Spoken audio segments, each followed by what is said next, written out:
रामप्रसाद का मन बहुत उदास था। वह अपने खेतों की तरफ चला जाता है ताकि वह आज के आलू निकाल सके और उन्हें बाजार में बेच सके।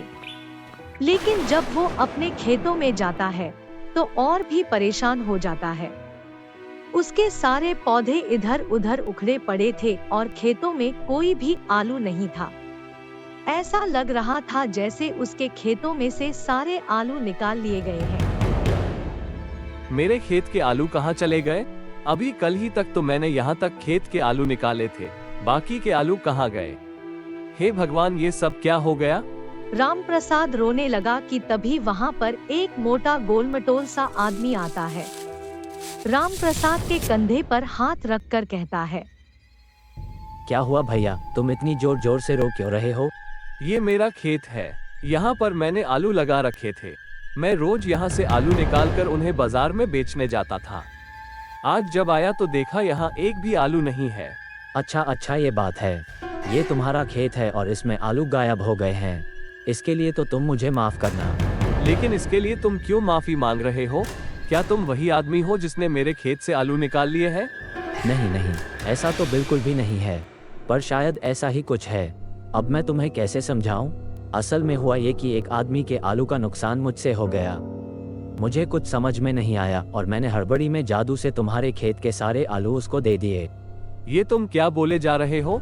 जादू से मेरे खेत के सारे आलू किसी और को दे दिए तो मेरा क्या होगा? मेरे बच्चों का क्या होगा? अब देखो, वह आलू तो मैं उस आदमी को दे चुका हूँ, तो इसलिए मैं वो वापस नहीं ले सकता। तुम थोड़ा शांत हो जाओ। अगर इसी तरह लगातार बात करोगे तो मेरा दिमाग काम करना बंद कर जाएगा और मुझे पहले आराम से सोच लेने दो कि मैं तुम्हारे लिए क्या कर सकता हूँ। रामप्रसाद को बिल्कुल भी यकीन नहीं हो रहा था कि कोई आदमी उसके खेत के आलू किसी और को कैसे दे सकता है।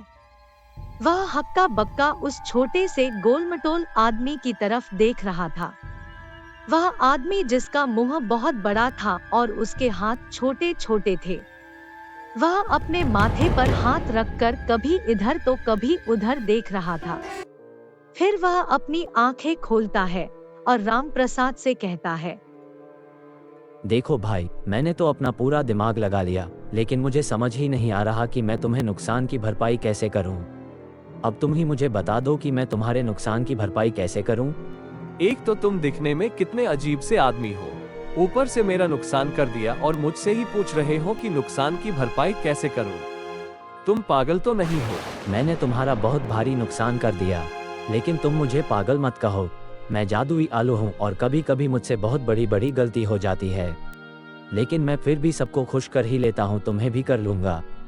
अब तुम बताओ, तुम्हें क्या चाहिए? सुनो भाई, सुबह का समय है और तुम्हें लगता है कि इतनी बुरी हालत अपने खेत की देखने के बाद मैं किसी मजाक के मूड में होगा। तुम जाओ भाई, तुम जो कोई भी हो, जाओ यहाँ से और मेरा दिमाग मत खराब करो। बड़ा आया जादुई आलू। ऐसा मत कहो, मैं सचमुच में जादुई आलू हूँ और तुम्हारे नुकसान का मुझे बहुत दुख है।